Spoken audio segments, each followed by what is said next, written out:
In this video, we will have a very quick look at positioning the Castle brand. In the previous video, we discussed the importance of brand image and related this to the Castle brand. What is positioning? It's basically defined as the deliberate, proactive, repetitive process of defining, measuring, modifying, and monitoring consumer perceptions of a marketable object. In this case, we are looking at Castle Lager beer.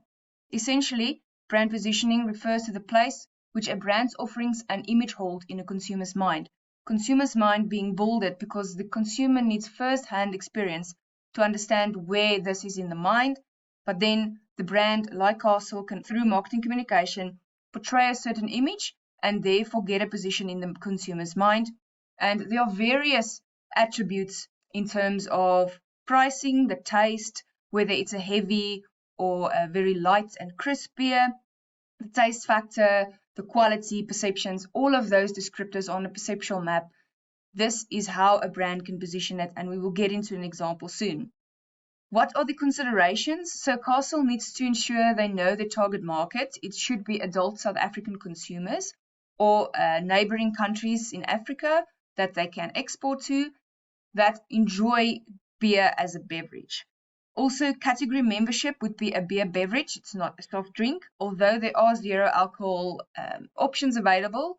Predominantly, the alcohol versions, they belong to the beer and cider beverage market. Then they need to focus on points of parity, so what's similar? Obviously, they have many competitors, which they need to focus. But then to highlight the difference in the consumer's mind in terms of their perception and image would be the points of difference. What do they offer differently? One swift example would be the Castle Light. So it's a lighter beer with a lower alcohol volume. And it also has a unique bottle where it indicates the logo with a fresh or not fresh indicator. So that's different to this brand specifically. There are several steps you need to consider when you position the Castle brand. So step one would be identify and analyze competitor brands, which we will get to a few. Identifying the key determining attributes that they produce or attribute to the market. Gather information about the competitor's key determinant attributes so that they can improve on that. Evaluate the current position of brands in a visual manner, which we will focus on specifically. Determine the consumer's preferred combination of attributes. Consider the fit of possible positions according to the consumer needs and segment attractiveness. And creating the positioning statement, focusing on those previous considerations. If we want to visualize this positioning map for Castle Lager, and this is a one-sided view, I quickly ran through macro.co.za to find prices that are quite similar, like the dumpy or the small bottle sizes. The bottom left, you will see the prices for 24, a case of 24, say Castle Lager, Windhoek, Peroni, and Amstel. The perceptors used in this specific example would be price versus taste. With limited experience, this is more or less what a consumer would gather it tastes like. But again, it's very important for Castle Lager to make sure the customers have actually tasted their product, as well as the other brands, because this can be flipped again. If we look at the price for Peroni, it's the most expensive beer. It's 370 Rand for 24 of these little bottles. In other words, it would be a high price, and assuming it would be a great taste for that price, assuming.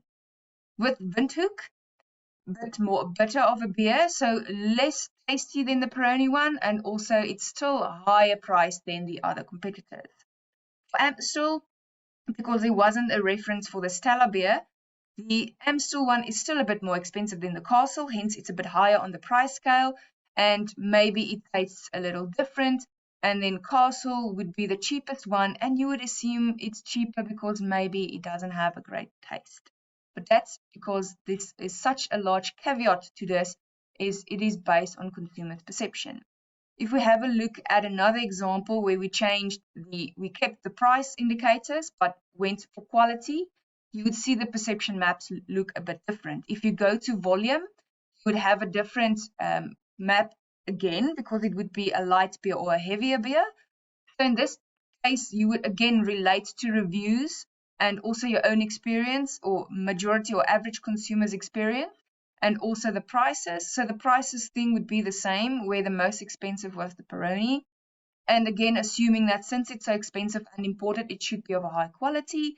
Same with the Windhoek and then followed by the Amstel, and Castle would be somewhere on the quality and price scale over here. In relation to the competitors, it would be placed a bit lower than the rest. We have to use one point of reference, which is the price, and unfortunately there is a price value perception in consumers' minds. But if you get a different average consumer who prefers the Castle above all of the other brands, in their mind the Castle would move up this perception scale. So it all depends on the perceptions of the consumer, and that is why they have to make sure they adhere to consistent communications and a consistent product, and they have to convince enough people that they actually do have a high quality beer and that it's just uniquely priced, and that is what sets them apart. So the point of difference. Hopefully you understand more or less what the positioning map entails. If you look in the description box below, there will be several links to other beer brands that you can understand this a bit better. Thanks for watching.